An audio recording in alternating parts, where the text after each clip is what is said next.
அப்போ எங்களுக்கு யாரை பற்றியும் கவலை கிடையாது. எங்களுக்கு மடியில் கனம் இல்லை, வழியில் பயம் இல்லை. நாங்கள் தைரியமாக இந்த விஷயத்தில் இருக்கிறோம். இன்னொரு விஷயமும் சொல்கிறேன், கோயில் நிலங்களை பொறுத்த வரைக்கும் ஒரு இன்ச்சு கூட யாருக்கும் கொடுப்பதற்கு நாங்கள் தயாராக கிடையாது. கோயில் நிலங்களை பொறுத்த வரைக்கும் இது போன்ற இல்லீகல் ஆக்டிவிட்டீஸில் நேர்மையாக துரிதமாக சட்டப்படி எல்லா நடவடிக்கையும் எடுக்கப்படும். இதுவும் ஒரு பொய்யான புரோபகேண்டா. கோயில் நிலத்தை தாரவாத்துட்டாங்க, கோயில் நிலத்தை பட்டா போட்டு கொடுத்துட்டாங்க, கோயில் நிலத்தை ஆக்கிரமிப்பாளர்களுக்கு கொடுத்துட்டாங்க, இப்படின்னு டிசைனாக கலராக போய் சொல்லி ரீல் சுற்றிக்கிட்டு இருக்கிறாங்க சில பேர். குறிப்பாக அண்ணன் நயினார் நாகேந்திரன் போன்றவர்கள்லாம் இது என்ன விஷயம், என்ன ஹிஸ்டரி இருக்குது, என்ன சட்டங்கள் இருக்குது, இது எதையுமே பார்க்காம கலராக ரீல் சுற்றிக்கிட்டு இருக்கிறாங்க சமூக வலைதளத்தில். அதாவது இனாம் ஒழிப்பு சட்டம்னு ஒன்று இருக்குது. இது அண்ணனுக்கு தெரியுமா என்னன்னு எனக்கு தெரியல. இனாம் ஒழிப்பு சட்டத்தின் மூலமாக 1963-67 காலகட்டத்தில் பார்த்தீங்கன்னா பல்லாண்டுகளுக்கும் மேலாக அங்கே உழவு தொழில் செய்து விவசாயம் செய்து வந்த அந்த மக்கள், குடிவாரம்னு சொல்லக்கூடிய அந்த மக்கள் அங்கே வசித்து வராங்க. அப்போ அவங்களுக்கு அந்த இடத்துடைய உரிமையை கொடுக்கும் விதமாக, அந்த இடத்தை அனுபவித்து அவங்க அதற்கான பயன்பாட்டுக்கு கொண்டு வரும் விதமாக அந்த இனாம் ஒழிப்பு சட்டத்தின் மூலமாக அன்றைய காலகட்டத்தில் பார்த்தீங்கன்னா ஃபுல் சர்வே, ஒரு செட்டில்மெண்ட் தாசில்தாரை போட்டு கம்ப்ளீட் சர்வே எல்லா வகையிலும் என்கொயரி பண்ணி யார் யாருக்கெல்லாம் நியாயமாக பட்டா வழங்கப்பட வேண்டும்னு முடிவு பண்ணாங்களோ அவங்க எல்லாருக்கும் அப்போவே பட்டா வழங்கிட்டாங்க. 2ஆம் தேதியே 3ஆம் தேதி அவர் போகிறாங்க ரெஜிஸ்ட்ரேஷன் பண்ணுறதுக்கு. அதற்கு முன்னாடி நாள் 2ஆம் தேதியே பழனியுடைய ஜேசி என்ன பண்ணுறாரு அப்படின்னா, இந்த லேண்டில் எந்த விதமான ரெஜிஸ்ட்ரேஷனும் பண்ணக்கூடாது அப்படின்னு சொல்லிட்டு டிஸ்ட்ரிக்ட் ரெஜிஸ்டர் ஆஃபீஸுக்கு மீண்டும் கடிதத்தை எழுதிடுறாங்க. 3ஆம் தேதியும் அந்த ரெஜிஸ்ட்ரேஷனை ஹோல்டு பண்ணி பெண்டிங்கில் போட்டுடுறாங்க. முயற்சி பண்ணுறாங்க, நம்ம பெண்டிங்கில் போட்டுடுறோம். முயற்சி பண்ணுறாங்க. அப்போ இருக்க சப் ரெஜிஸ்ட்ரார் அப்போ அசிஸ்டன்ட் ஒர்க் பண்ணிட்டு இருக்காரு. நாங்கள் 1ஆம் தேதி ஒரு ட்ரான்ஸ்ஃபர் போகிறோம், புதுசாக ட்ரான்ஸ்ஃபர் அவங்க இன்னும் ஜாயின் பண்ணல. அதுக்காக ஒரு அசிஸ்டன்ட் சப் ரெஜிஸ்ட்ரார் பொசிஷனில் இருக்கிறாங்க. அவர் மறுக்கிறாரு, இந்த பெண்டிங்கில் போட்டுருக்காரு அந்த டாக்குமெண்ட் ரெஜிஸ்டர் பண்ணாங்க. தமிழ்நாட்டுல எல்லாமே சேஞ்ச் ஆயிடுச்சு. உங்க நகையையும் சேஞ்ச் பண்ணுங்க. உங்க பழைய நகைக்கு கிராமுக்கு 150 ரூபாய் கூடுதலா வாங்கி புது நகை எடுத்துக்கோங்க. அதே கம்மி சேதாரம் தான் உங்க லலிதால மட்டும்தான். சிடாசிஸ் தமிழர் 4.0 அணிகளாய் திரள்வோம், அமைப்பாய் உயர்வோம். ஜூலை 24-25 ஹில்டன், சென்னை. எல்லாருக்கும் வணக்கம். பழனியில் ஒரு நிலம் இல்லீகலாக பார்த்தீங்கன்னா ரெஜிஸ்ட்ரேஷன் நடந்திருக்கு அப்படின்ற ஒரு விஷயம் நீங்கள் எல்லாருமே செய்தியாக வெளியிட்டு இருந்தீங்க. அந்த செய்தியோட சேர்த்து அது மட்டும் இல்லாமல் நிறைய பொய்யான புரட்டான ஒரு வன்மத்தில் நிறைய விஷயங்கள் பார்த்தீங்கன்னா பல்வேறு கட்சியினரால் பரப்பப்பட்டு இருக்கு அப்படின்றது இங்கே எல்லாருக்குமே தெரிஞ்சிருக்கும். பார்த்தீங்கன்னா அந்த நிலத்தை ரெஜிஸ்ட்ரேஷன் பண்ணது என்னுடைய சொந்தக்காரரு, 100 கோடி ரூபாய் மதிப்புள்ள ஒரு சொத்தை 2 கோடி ரூபாய்க்கு ரெஜிஸ்டர் பண்ணிட்டாங்க, அது மாண்புமிகு அமைச்சருடைய உறவினர் தான் பண்ணியிருக்கிறாரு அப்படின்லாம் சமூக வலைதளத்தில் நிறைய பரவிட்டாங்க. உண்மையிலேயே அப்படி ஒரு உறவினர் எனக்கு எங்கேயோ இருக்காங்கன்றதை கண்டுபிடிச்சி சொல்லியிருக்காங்க பாருங்க. எப்பேற்பட்ட கண்டுபிடிப்புன்றதை நான் இன்னைக்கு தான் பார்க்குறேன். இப்படிப்பட்ட உறவினர் எனக்கு அங்கே இருக்கிறாங்கன்றது எனக்கே இன்னைக்கு தான் தெரியும். அப்போ அப்படிப்பட்ட இடத்துல இந்த மாதிரியான ஒரு பொய் செய்திகள் எல்லாம் பரப்பிட்டு இருந்தாங்க. அடுத்தது ஏதோ அரசாங்கம் கவனம் செலுத்தாம, அரசாங்கமுக்கு தெரிந்துதான் இதெல்லாம் நடக்குது, அமைச்சர்களுக்கு தெரிஞ்சுதான் இதெல்லாம் நடக்குது அப்படின்றது போல பல பேர் பல்வேறு விஷயங்களை பொய்யாக புரட்டாக சமூக வலைதளங்கள்லையும் சில யூடியூப்களிலும் பார்த்தீங்கன்னா பரப்பிட்டு வராங்க. ஸோ அதற்கு ஒரு விளக்கமாக தான் இந்த விஷயத்தை நம்ம சொல்கிறோம். என்னென்ன நடவடிக்கைகள் நம்ம எடுத்திருக்கோம் அப்படிங்கிறத நம்ம சொல்கிறதுக்காக தான் முக்கியமாக இன்றைக்கு செய்தியாளர்கள் சந்திக்கிறோம். இந்த பழனியுடைய அடிவாரத்தில் இருக்கக்கூடிய தண்டபாணி மடத்துக்கு சொந்தமான அந்த நிலத்தை பொறுத்த வரைக்கும் ஏற்கனவே பார்த்தீங்கன்னா பல முறை அந்த இடத்தை ரிஜிஸ்டர் பண்ணக்கூடாது யாருக்கும் அப்படின்னு சொல்லிட்டு பழனி கோயிலுடைய ஜேசி மூலயமாக சப் ரிஜிஸ்டர் ஆஃபீஸ்க்கும் டிஸ்ட்ரிக்ட் ரிஜிஸ்டர் ஆஃபீஸ்க்கும் பல முறை கடிதங்கள் வழங்கப்பட்டிருக்கு. நீங்கள் அந்த கடிதங்கள் பார்த்தீங்கன்னா 15/9/2025, 16/11, 25/12 போன 2025 பார்த்தீங்கன்னா இந்த கடிதங்கள்லாம் நம்ம வழங்கியிருக்கிறோம். இதை தாண்டி கடந்த மார்ச் மாதம் 2026 மார்ச் மாதம் 27ஆம் தேதி அன்னைக்கு பார்த்தீங்கன்னா அந்த லேண்டை திரும்ப ரிஜிஸ்ட்ரேஷன் பண்ணுறதுக்கு ட்ரை பண்ணியிருக்கிறாங்க. ஒரு ஃப்ராட்லண்ட் சேல் டீடை வச்சு ரிஜிஸ்ட்ரேஷன் பண்ணுறதுக்கு ட்ரை பண்ணியிருக்கிறாங்க. ஸோ அதையும் நம்ம அன்றைக்கி பண்ண முடியாமல் போனதுனால என்ன பண்ணுறாங்கன்னா ஒரு ரெஃப்யூசல் ஸ்லிப் ஒன்று கொடுத்துட்றாங்க. இதை பண்ண முடியாது அப்படின்னு சொல்லிட்டு ரெஃப்யூசல் ஸ்லிப்பு ஒன்று அந்த ஏப்ரல் மாதத்தில் 1ஆம் தேதி கொடுத்துட்றாங்க. அந்த ரெஃப்யூசல் ஸ்லிப்பை வச்சுக்கிட்டு அந்த ப்ரைவேட் பார்ட்டி என்ன பண்ணுறாங்க, ஒரு 2-3 பேர் சேர்ந்துக்கிட்டுனா கோர்ட்டுக்கு போகிறாங்க. ஸோ கோர்ட்டுக்கு போயிட்டு ஏப்ரல் 10ஆம் தேதி ஒரு ஆர்டர் ஒன்று வாங்குறாங்க. அந்த ஆர்டரில் பார்த்தீங்கன்னா கோர்ட் ஒரு வழிமுறையை கொடுக்குறாங்க. டாக்குமெண்ட்ஸ் எல்லாம் வெரிஃபை பண்ணி அது சரியாக இருந்தால் ரிஜிஸ்ட்ரேஷன் பண்ணலாம் அப்படின்ற டாக்குமெண்ட் சரியாக இருந்தா வெரிஃபை பண்ணி வெரிஃபை பண்ணி கேன் பி கன்சிடர்னு ஒரு ஆமா கேன் பி கன்சிடர்னு சொல்றாங்க. ஸோ அப்படி வந்து ஒரு ஆர்டர் கொடுக்குறாங்க. இந்த ஆர்டருமே வந்து வித்தின் த 1 வீக், ஒரு வாரத்துக்குள்ள இதை செய்யணும் அப்படின்றது தான் கோர்ட்டுடைய அன்றைக்கு இருந்த ஆர்டராக இருக்கிறது. ஆனால் அதற்கு பிறகு வந்து பார்த்தீங்கன்னா அந்த ஆர்டரை வைத்துக்கொண்டு இப்போ ஜூலை மாதம் என்ன பண்ணுறாங்கன்னா 3ஆம் தேதி வந்து சப் ரிஜிஸ்டர் ஆஃபீஸ், அந்த பிரைவேட் பார்ட்டிஸ், ஆமாம், ஸோ சப் ரிஜிஸ்டர் ஆஃபீஸுக்கு போகிறாங்க. போயிட்டு 3ஆம் தேதி இதை ரிஜிஸ்ட்ரேஷன் பண்ணணும்னு சொல்லி கேட்குறாங்க. ஆனால் 2ஆம் தேதி அவர் போகிறாங்க அந்த ரிஜிஸ்ட்ரேஷன் பண்ணுறதுக்கு. அதற்கு முன்னாடி நாள் 2ஆம் தேதியே பழனியோடைய ஜேசி என்ன பண்ணுறாரு அப்படின்னா இந்த லேண்டில் எந்த விதமான ரெஜிஸ்ட்ரேஷனும் பண்ணக்கூடாது அப்படின்னு சொல்லிட்டு டிஸ்ட்ரிக்ட் ரெஜிஸ்டர் ஆஃபீஸுக்கு மீண்டும் வந்து கடிதத்தை எழுதிடுறாங்க. 3ஆம் தேதியும் அந்த ரெஜிஸ்ட்ரேஷனை வந்து ஹோல்டு பண்ணி பெண்டிங்கில் போட்டுடுறாங்க. முயற்சி பண்ணுறாங்க, நம்ம பெண்டிங்கில் போட்டுடுறோம். முயற்சி பண்ணுறாங்க. அப்போ இருந்த சப் ரிஜிஸ்டார் வந்து அப்போ வந்து அசிஸ்டன்ட் ஒர்க் பண்ணிட்டு இருக்காரு. நாங்கள் 1ஆம் தேதி ஒரு ட்ரான்ஸ்ஃபர் போடுறோம், புதுசாக ட்ரான்ஸ்ஃபர் ஆனவங்க இன்னும் வந்து ஜாயின் பண்ணல. அதுக்காக ஒரு அசிஸ்டன்ட் வந்து சப் ரிஜிஸ்டார் பொசிஷனில் இருக்கிறாங்க. அவர் வந்து மறுத்துறாரு, இந்த பெண்டிங்ல போட்டுறாரு அந்த டாக்குமெண்ட் ரெஜிஸ்டர் பண்ணாம. பெண்டிங்ல போட்டு முடிச்சதுக்கு அப்புறம் வந்து பாத்தீங்கன்னா திரும்ப வந்து 6ஆம் தேதி ஒரு அடிஷ்னலா வந்து சார்ஜ் எடுத்துக்கிறதுக்காக லீவ்ல இருக்கக்கூடிய இடத்துல ஒரு ஆள் சார்ஜ் எடுத்துக்கணும். அந்த பர்சனும் லீவ்ல போறதுனால சார்ஜ் எடுக்க ஒருத்தரை வந்து ஸோ அந்த ஜஸ்டின் மணிகண்டன் அப்படின்றவர் வந்து சார்ஜுக்கு அன்னைக்கு லீவ்ல போறதுக்காக யாருமே இல்லைன்றதுனால சார்ஜுக்கு வராரு. அவரு இதை பத்தியான இந்த ஹிஸ்டரியை தெரியாம என்ன பண்ணிடுறாரு அப்படின்னா அந்த ரெஜிஸ்ட்ரேஷனை அன்னைக்கு பண்ணி கொடுத்துட்றாரு. இது வந்து 6ஆம் தேதி நடக்குது. அப்போ இது தெரிஞ்ச உடனேயே உடனடியாக நம்மளுடைய ஹெச்ஆர்என்சியினுடைய அதிகாரிகள் என்ன பண்ணுறோம் அப்படின்னா இந்த ரிஜிஸ்ட்ரேஷன் வந்து இல்லீகலானது, இதை வந்து அவங்க இந்த ஹிஸ்ட்ரியை பார்க்காம பண்ணி கொடுத்துட்டாங்க அப்படின்னு சொல்லி சம்மந்தப்பட்ட துறை அதிகாரிகள், பதிவுத்துறை அதிகாரிகிட்டலாம் பேசி அந்த நிலத்தோடைய ரெஜிஸ்ட்ரேஷனை ஸ்டாப் பண்ணுறதுக்கு என்னென்ன வழிமுறைகள் இருக்குதோ அது எல்லாத்தையும் முன்னெடுத்துருக்கிறோம். கோர்ட்டில் இது சம்பந்தமான வழக்கு இருக்குது. இன்றைக்கு அந்த வழக்கு வந்து விசாரணைக்கு வந்துச்சு. விசாரணைக்கு வரும்பொழுது ஹெச்ஆர்என்சியும் வந்து ஒரு பார்ட்டியாக அவங்க அட்மிட் பண்ணியிருக்கிறாங்க. நாளைக்கு மறுபடியும் இந்த கோர்ட்டில் கேஸ் வருது. அப்போ இந்த லேண்டை நம்ம திரும்ப வந்து ரிட்ரைவ் பண்ண போகிறோம் அப்படின்றதுல எந்த விதமான சந்தேகமும் யாருக்கும் இங்கே தேவை கிடையாது. அதே போல் மாண்புமிகு அமைச்சர் அவர்களும் அவர் துறை சார்ந்து அந்த சார் பதிவாளரை உடனடியாக சஸ்பென்ஷன் பண்ணிட்டு நேர்மையான விசாரணைக்கு என்னென்ன செய்ய முடியுமோ அது எல்லாத்தையும் அவரும் அவர் துறை சார்ந்து பண்ணிக்கிட்டு இருக்கிறாரு. இப்படி லைன் பை லைனா ஒவ்வொரு ஆக்ஷன்ஸா நம்ம எடுத்துட்டு இருக்கும்பொழுது, ஏன்னா நாம வந்து ஒரு அரசாங்கம் நடத்துறோம், சட்ட ரீதியிலான முறையில நம்ம இந்த விசாரணை நடத்துறோம், நடவடிக்கைகள் இருக்கணும்னு சொல்லிட்டு இது ஒவ்வொன்றா நம்ம பண்ணிக்கிட்டு இருக்கும்பொழுது இந்த விசாரணையை வந்து என்னன்னே தெரியாம, என்ன நடக்குது, அரசாங்கம் என்ன பண்ணுது, இது எதையுமே தெரியாம பொத்தாம்பொதுவா வந்து அமைச்சருடைய உறவினர் வந்து இந்த லேண்டை வந்து வாங்கிட்டாரு, அமைச்சரோட இதுல கை இருக்குது, அமைச்சருக்கு தெரிஞ்சுதான் இது நடக்குது அப்படின்லாம் ஒரு பயங்கரமான வன்மத்திலையும் இந்த அரசாங்கத்தின் மேல ஏதாவது ஒரு ஊழல் கரையை வந்து நம்ம பண்ணிட மாட்டோமா அப்படிங்கிறதுக்காகவும் எதிர்கட்சிகள் கங்கணம் கட்டிக்கொண்டு வேலை பார்க்கறது நல்லா தெரியுது. நீங்க எவ்வளவு முயற்சி செஞ்சாலும் எங்களுடைய மாண்புமிகு முதலமைச்சர் அவர்கள் சொன்னது போல எங்களுடைய கவர்மெண்ட் கிளீன் கவர்மெண்டா இருக்கும், டிரான்ஸ்பரண்ட் கவர்மெண்ட்டாக இருக்கும், கரப்ஷன் ஃப்ரீ கவர்மெண்ட்டாக நிச்சயம் இருக்கும். தவறு செஞ்சவங்க யாராக இருந்தாலும், எந்த டிபார்ட்மெண்ட்டாக இருந்தாலும், எவ்வளவு பெரிய அதிகாரியாக இருந்தாலும் நிச்சயமாக நடவடிக்கை எடுப்போம். அதற்கான ப்ரொசீஜரில் தான் நாங்கள் இருந்துகிட்டு இருக்கிறோம். அந்த விசாரணைகள்லாம் நடந்துகிட்டு இருக்குது. போலீஸ் ஸ்டேஷனில் எஃப்ஐஆர் ஃபைல் பண்ணியாச்சு. சம்மந்தப்பட்ட சப் ரிஜிஸ்டர் மேலேயும் அதே போல் இந்த ரிஜிஸ்ட்ரேஷனுக்காக ட்ரை பண்ண அந்த பிரைவேட் பார்ட்டிஸ் மேலேயும் எஃப்ஐஆர் ஃபைல் பண்ணி போலீஸ் விசாரணை நடந்துகிட்டு இருக்குது. துறை ரீதியான நடவடிக்கைகளையும் எடுத்துக்கிட்டு இருக்கிறோம். ஸோ இப்படி எல்லா விஷயங்கள்லையுமே எல்லா இடங்கள்லையுமே மிக நேர்மையாக எங்களுடைய விசாரணை நடந்துகிட்டு இருக்குது. இதற்கு நடுவில் இது போல பொய் புரட்டுகளை பரப்புவர்கள் மேலே, குறிப்பாக என்னுடைய உறவினர்னு சொல்லி பொய் புரட்டுகளை நிறைய பேர் பரப்பிட்டு இருக்காங்க பார்த்தீங்களா, அவங்க மேலே எல்லாமே சட்டப்படி நடவடிக்கை எடுக்கிறதுக்கான முயற்சிகளை நான் முன்னெடுத்திருக்கிறேன். காவல்துறையில் புகார் அளிச்சிருக்கிறோம். தொடர்ந்து இது போல செய்யும் வகையில் யார் யாரெல்லாம் இப்படி பொய் புரட்டு புகார்களை பரப்பிட்டு இருக்காங்களோ அவங்க மேலே நடவடிக்கை எடுக்கப்படும். ஒருவேளை என்னுடைய உறவினர் தான் அந்த 100 கோடி சொத்தை வாங்கினாரு, அவர் தான் 2 கோடி பண்ணிட்டாருன்னு யாராவது நிரூபிச்சு ஆதாரம் இருந்தால் காட்ட சொல்லுங்க.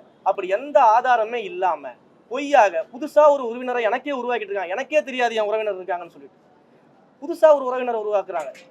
கடந்த காலகட்டத்தில் இந்த புதுசாக அப்பாக்கள் எல்லாம் உருவாக்குன மாதிரி, அண்ணன்களை பெரியப்பாக்கள்லாம் உருவாக்குன மாதிரி எனக்கு உருவாக்கிட்டு இருக்கிறாங்க. அப்போ எங்களுக்கு யாரை பற்றியும் கவலை கிடையாது. எங்களுக்கு மடியில் கனம் இல்லை, வழியில் பயம் இல்லை. நாங்கள் தைரியமாக இந்த விஷயத்தில் இருக்கிறோம். இன்னொரு விஷயமும் சொல்கிறேன், கோயில் நிலங்களை பொறுத்த வரைக்கும் 1 இன்ச்சு கூட யாருக்கும் கொடுப்பதற்கு நாங்கள் தயாராக கிடையாது. கோயில் நிலங்களை பொறுத்த வரைக்கும் இது போன்ற இல்லீகல் ஆக்டிவிட்டீஸில் நேர்மையாக துரிதமாக சட்டப்படி எல்லா நடவடிக்கையும் எடுக்கப்படும். அப்படிங்கிறத இந்த இடத்துல நாங்க தெரிவிச்சுக்கிறோம். சார் இதே போல வந்து பாத்தீங்கன்னா வெண்ணமலை, அதாவது கரூர்ல வந்து கரூர் பிரச்சனையை கொண்டு வந்தாங்க. கரூர்ல வந்து 4 கோயில்கள்ல இடம் வந்து அந்த இடம் வந்து பாத்தீங்கன்னா உங்களுக்கு வந்து நீங்க கொடுத்ததா வந்து கோயில் இடத்த வந்து தாராவாத்து கொடுத்துட்டாங்க. அப்போ அதுவும் வந்து ஒரு விமர்சனம் வருது, செய்தியாளர் சந்திப்புன்னு சொல்லியிருக்காங்க. கரூர்லயே 2 விதமான ஒரு குழப்பங்கள் இருக்கு. ஏன்னா ஒரு புறம் வந்து கோயில் இருந்து நீங்க கொடுத்துருக்கீங்க, அதே போல வெண்ணமலையிலையும் வந்து மக்கள் வந்து ஏற்கனவே கவர்மெண்ட் ரிஜிஸ்டர் பண்ணதெல்லாம் அப்போ வந்து கோயில் இடம் இருந்த போது ஏன் ரிஜிஸ்டர் பண்ணாங்க? ஏன்னா இப்ப வந்து இப்ப என்ன இப்ப பண்றது இல்லைன்றீங்க, ஆரம்பத்துல வந்து ஏன் பண்ணாங்க? இல்ல, அருமையான கேள்வி அண்ணன் கேட்டாரு. இதுவும் ஒரு பொய்யான புரோபகேண்டா. கோயில் நிலத்தை தாராவாத்துட்டாங்க, கோயில் நிலத்தை பட்டா போட்டு கொடுத்துட்டாங்க, கோயில் நிலத்தை வந்து ஆக்கிரமிப்பாளர்களுக்கு கொடுத்துட்டாங்க, இப்படின்னு டிசைனா கலரா வந்து போய் சொல்லி ரீல் சுத்திக்கிட்டு இருக்காங்க சில பேர். குறிப்பாக அண்ணன் நயினார் நாகேந்திரன் போன்றவர்கள்லாம் இது என்ன விஷயம், என்ன ஹிஸ்டரி இருக்குது, என்ன சட்டங்கள் இருக்குது, இது எதையுமே பார்க்காம கலரா ரீல் சுத்திக்கிட்டு இருக்கிறாங்க சமூக வலைதளத்துல. அதாவது இனாம் ஒழிப்பு சட்டம்னு ஒன்று இருக்குது. இது அண்ணனுக்கு தெரியுமா என்னன்னு எனக்கு தெரியல. இனாம் ஒழிப்பு சட்டத்தின் மூலமாக 1963-67 காலகட்டத்தில் வந்து பார்த்தீங்கன்னா பல்லாண்டுகளுக்கும் மேலாக அங்க உழவு தொழில் செய்து விவசாயம் செய்து வந்த அந்த மக்கள், குடிவாரம்னு சொல்லக்கூடிய அந்த மக்கள் அங்க வசித்து வராங்க.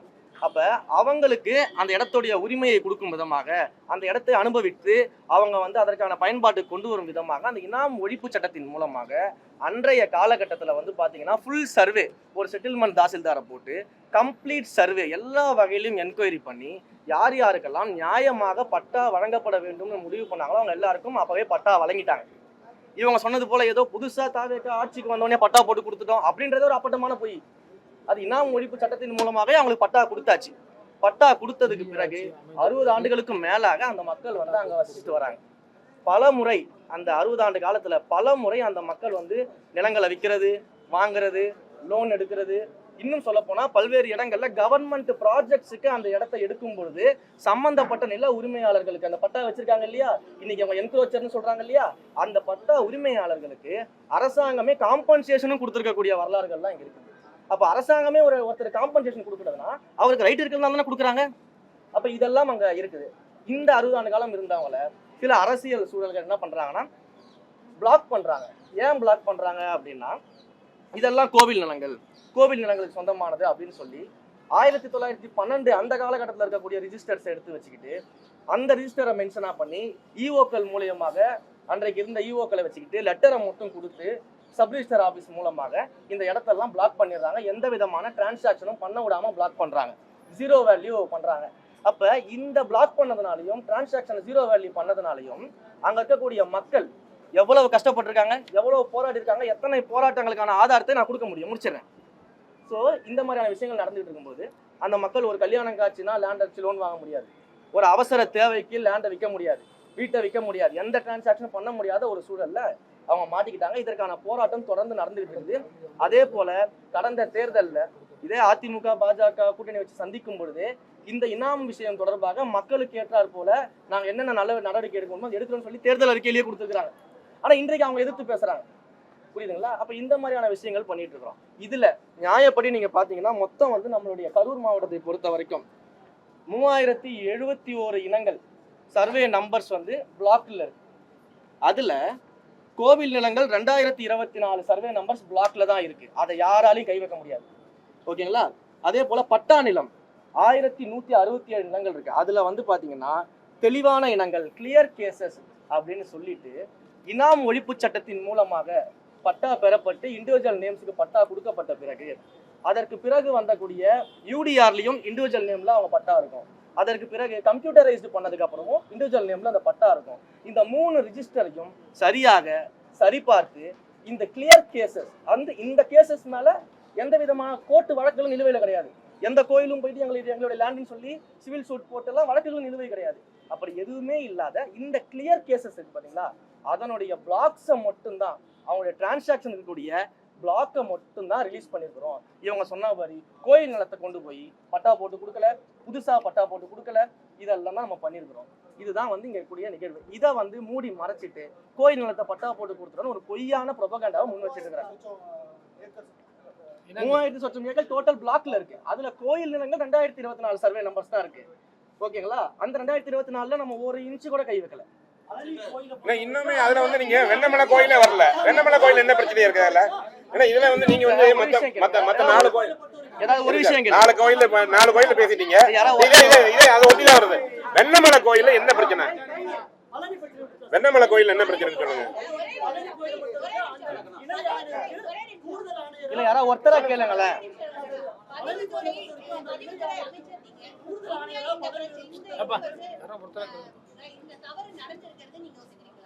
தவறு நடந்திருக்கு.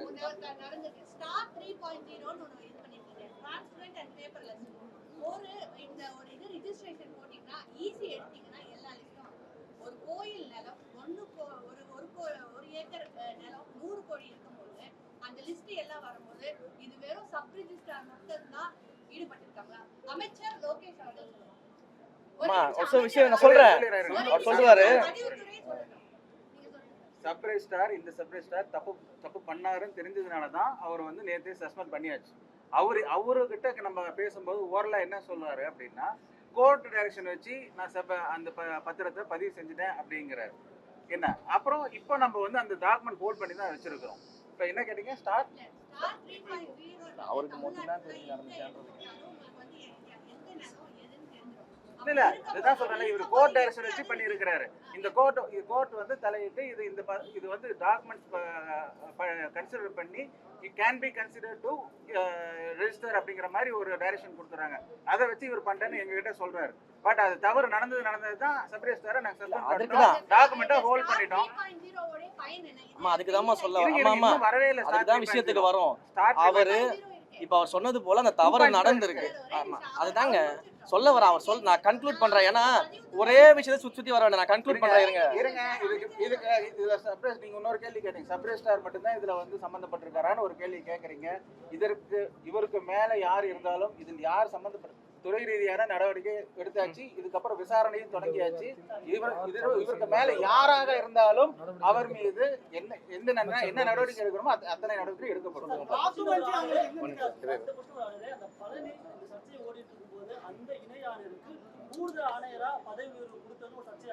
அதுதாங்க சொல்றேன். அதுதான் சொல்றேன். அதே மாரிமுத்து தான் 4 தடவை சப் ரிஜிஸ்டருக்கு லெட்டர் எழுதியிருக்கிறாரு. அதே மாரிமுத்து தான் 2ஆம் தேதி சப் ரிஜிஸ்டருக்கு லெட்டர் எழுதியிருக்கிறாரு. அப்புறம் எதன் அடிப்படையில் நீங்க அவரோட ப்ரமோஷன், அவர் ப்ரமோஷன் லிஸ்ட்ல இருக்கிறவர், எதன் அடிப்படையில் அவரோட ப்ரமோஷன் நிப்பாட்டி வைக்கணும்னு நீங்க சொல்றீங்க? அவர் தானே லெட்டரே கொடுத்துருக்காரு 2ஆம் தேதி சப் ரிஜிஸ்டர் ஆஃபீஸ்க்கும் டிஸ்ட்ரிக்ட் ரிஜிஸ்டர் ஆஃபீஸ்க்கும் இந்த லேண்டை பத்திரப்பதிவு பண்ணக்கூடாதுன்னு ரிஜிஸ்டர் கொடுத்துருக்காரு. கோர்ட்ல கேஸ் அவர் தான் மூவ் பண்ணியிருக்காரு. அந்த கோயில் சார்பில் இவ்வளவு விஷயங்கள் அவர் முன்னெடுத்திருக்காரு தானே. அப்போ இதுல என்ன அவருடைய ரெகுலர் ப்ரமோஷன் கொடுக்கறதுல என்ன பிரச்சனை இருக்குது? இதுக்காக departmental activities, regular promotions, transfers எல்லாத்தையுமா ஸ்டாப் பண்ணி வைக்க முடியும்? இது என்னங்க? இது நிர்வாக ரீதியாக நடவடிக்கை கூட எடுக்கக்கூடாதா? எதற்கு எடுத்தாலும் வந்து மொட்டை தலைக்கும் முழங்காலுக்கும் முடிச்சு போறதுன்னு சொல்லுவாங்களா? அந்த வேலையை பார்த்துக்கிட்டு எல்லாருமே கலெக்டரா ரீல் சுத்திக்கிட்டு இருக்கிறதுக்காக டிபார்ட்மெண்ட் வேலையை செய்யாம இருக்க முடியும்? இது அவங்க தான் புரியாம பேசிக்கிட்டு இருக்காங்க எல்லாருமே. சரி, இப்ப உங்க மேல வதந்தி பரப்பப்படுது, உங்க மேலான குற்றச்சாட்டுகள் எதிர்க்கட்சி வைக்கிறாங்க, காலை முதல்ல சொல்றாங்க, புகார் கொடுக்கப்பட்டிருக்கு அப்படின்னு. புகார் இதுக்கு தான் கொடுக்க போறீங்களா? புகார் நேத்தே கொடுத்தாச்சு சார். கமிஷனர் ஆஃபீஸ்ல புகார் கொடுத்தாச்சு. சம்பந்தப்பட்ட ஐடிஸ், எந்தெந்த யூடியூப் மீடியாஸ், எந்தெந்த முக்கியமான மீடியாக்கள்ல என்னுடைய உறவினர்னு சொல்றது, எனக்கு இதுல பங்கு இருக்குன்னு சொல்றது, ஆதாரம் இல்லாத குற்றச்சாட்டுல யார் யாரெல்லாம் வச்சிருக்காங்களோ ப்ராப்பர் லிங்கோட அவங்க செய்தியோட எல்லாத்தையுமே கமிஷனருக்கு கம்ப்ளைண்ட் கொடுத்துருக்கோம். அதன் மேல ஆக்ஷன் எடுப்போம். தொடர்ந்து இதே மாதிரி இழிவாக முறையில் இதே மாதிரி ஒரு பொய் புரட்டு செய்திகளை ஆதாரம் எல்லாம் பேசிட்டு இருந்தா அடுத்த கட்ட நடவடிக்கைகள் எடுப்போம். சட்ட ரீதியா கொடுத்தாச்சு, கம்ப்ளைண்ட் கொடுத்தாச்சு, எஃப்ஐஆர் இன்னைக்கு ஃபைல் பண்ணிடுவாங்க. 4 கோயிலை தவிர நான் ஒரு கேள்வி எனக்கு என்ன முடியல. அது நம்ம கேள்வி அதை முடிச்சுடுங்க. நேற்று நைட்டு தாங்க கொடுத்துருக்குறோம். அவங்களும் அதை பார்த்துட்டு எஃப்ஐஆர் ஃபைல் பண்ணுவாங்கல்ல. சாதாரண மக்களாக இருந்தாலும் ஒன்று தான், அமைச்சர் இருந்தாலும் ஒன்று தான். அமைச்சர்னா மட்டும் என்ன ஃபாஸ்ட் ஃபார்வர்டாக பண்ண முடியும்? அவங்க விசாரிச்சுட்டு எஃப்ஐஆர் போட்டு கொடுப்பாங்க. நாங்கள் என் வேலையை பார்த்துட்டு இருக்கோம். சார் ஐயா என் கேள்விக்கு பதில். ஏன்னா 4 கோயிலில் வந்து 4 கோயிலுக்கு அந்த இது பண்ணிட்டீங்க. இப்போ இன்னுமே அதான் சொல்லிட்டேன். இதுக்கு சம்பந்தப்பட்ட எந்த ஒரு அதிகாரி, எந்த ஒரு தனிநபராக இருந்தாலும் சட்டப்படி நடவடிக்கை உட்படுத்தப்படுவார்கள். சரி சொல்றேன். நாங்க தேவைப்பட்டா இதுக்கு மேல் விசாரணைக்கு எந்த லெவலையும் சிஎம் கிட்ட ரெக்வெஸ்ட் பண்ணி அதான் வந்து இப்ப 4 கோயில் ஒரு நிமிஷம் 4 கோயில்ல வந்து அந்த பிரச்சனை வந்து முடிஞ்சது. அங்கேயே வந்து கரூர்லயும் இன்னொரு கோயில் இருக்குது பிரச்சனை. வெண்ணமலையில வந்து ஒரு கேஸ் போட்டுக்காம கேஸ் ஓடிட்டு இருக்குது. அதுல என்னன்னா அதுல இதே மாதிரிதான் இனாமா கொடுத்ததுலயும் வந்து அவங்களுக்கும் பிரச்சனையா இருக்கு. அந்த கரூர் வெண்ணமலை கோயில் என்ன சிச்சுவேஷன் இருக்கு, என்ன மனு? வெண்ணமலை கோயில் மட்டும் இல்ல சார், கரூர் ரசத்துல பல்வேறு கோயில்கள்ல இந்த பிரச்சனை இருக்கு சார். தெளிவா சொல்றோம். முதல் கட்டமாக இந்த 4 கோயிலை எடுத்து இந்த 4 கோயில்ல கிளியர் கேசஸா இருக்கக்கூடிய பிளாக்ஸை நம்ம ரிமூவ் பண்ணியிருக்கிறோம். இது முதல் கட்டமாக பண்ணக்கூடிய ஃபேஸ் 1 பணின்றதை மிக தெளிவாக சொல்லியிருக்கிறோம். கலெக்டர் அவருடைய அறிக்கையிலையும் அதை சொல்லியிருக்கிறாரு. இது எல்லாமே ஒரு ஸ்டெப் பை ஸ்டெப் ப்ரொசீஜராக பண்ண போகிறோம். இன்றைக்கு கோர்ட்டில் ஹியரிங் வந்திருக்குது, கோர்ட்டில் கவுண்டர் ஃபைல் பண்ண சொல்லியிருக்காங்க. இன்றைக்கு இந்த வழக்கின் மீது எந்த விதமான ஸ்டேவும் வந்து கொடுக்கல. ஸோ ப்ராப்பர் டாக்குமெண்ட்ஸை கோர்ட்டில் சப்மிட் பண்ண சொல்லியிருக்காங்க. நாங்கள் கவுண்டர் கொடுக்க போகிறோம். அதே போல் இந்த மாதிரியான கிளியர் கேசஸ் இன்னும் எங்கெங்கெல்லாம் இருக்குது, இதற்கு நாங்கள் என்னென்ன அடுத்த கட்ட முன் நடவடிக்கை எடுக்க போகிறோம் அப்படிங்கிறது எல்லாமே நானும் மாண்புமிகு அமைச்சரும் ரெவென்யூ மினிஸ்டரும் எல்லாரும் சேர்ந்து முடிவு பண்ணி சிஎம் கிட்ட அப்ரூவல் வாங்கிட்டு தொடர்ச்சியாக தெளிவாக சொல்கிறோம். கோயில் நிலங்களை பாதுகாப்பதில் எங்களுடைய அரசு இந்து சமய அறநிலையத்துறையும் மிக கவனமாக இருக்கிறது. கோயில் நிலங்களை ஒரு இன்ச்சு கூட யாருக்கும் விட்டு தர மாட்டோம். அதே சார் போல இந்த மாதிரியான மக்கள் வாழ்வாதார பிரச்சனை, மக்கள் அவங்களுடைய இத்தனை ஆண்டு காலமாக வாழ்ந்து எல்லா டாக்குமெண்ட்ஸ் வச்சுக்கிட்டு பட்டா வச்சுக்கிட்டு அரசாங்கம் ஒரு ஆக்ட் போட்டு பட்டா கொடுத்து அதை கூட பயன்படுத்த முடியாத சூழல் இருக்கும்போது அங்கு மக்களுக்காகவும் இந்த அரசாங்கம் செயல்படக்கூடும். அதனால மக்கள் பிரச்சனையா அணுகுவோம், கோயில் பிரச்சனையை அணுகுவோம். இதுல நாங்க கிளியர் கட் டைரக்ஷனோட இருக்கிறோம். கடந்த ஆட்சிகள்லாம் நீங்க பார்க்கும்பொழுது எல்லாமே கோயில் நிலம்ன்ற சப்ஜெக்டுக்குள்ள தான் போவாங்களே தவிர்த்து கோயில் நிலம் இனாம் நிலங்கள்னு நம்ம இன்னைக்கு ஸ்பிளிட் பண்ணி எல்லாத்தையும் பண்ணியிருக்கிறோம். ஸோ இது தொடர்ச்சியாக நடைபெறும். கோயில் நிலங்களை நாங்கள் விட்டு கொடுக்க மாட்டோம். அதே போல மக்களையும் வந்து நாங்கள் எந்த இடத்துலையுமே வந்து பார்த்தீங்கன்னா அவங்களுடைய வாழ்க்கை விட்டு மாட்டோம். நன்றி பாப்போம். ஹலோ, தமிழ்நாட்டுல எல்லாமே சேஞ்ச் ஆயிடுச்சு. உங்க நகையையும் சேஞ்ச் பண்ணுங்க. உங்க பழைய நகைக்கு கிராமுக்கு 150 ரூபாய் கூடுதலா வாங்கி புது நகை எடுத்துக்கோங்க. அதே கம்மி சேதாரம் தான் உங்க லலிதால மட்டும்தான். சிடாசிஸ் தமிழர் 4.0 அணிகளாய் திரள்வோம், அமைப்பாய் உயர்வோம். ஜூலை 24-25 ஹில்டன், சென்னை.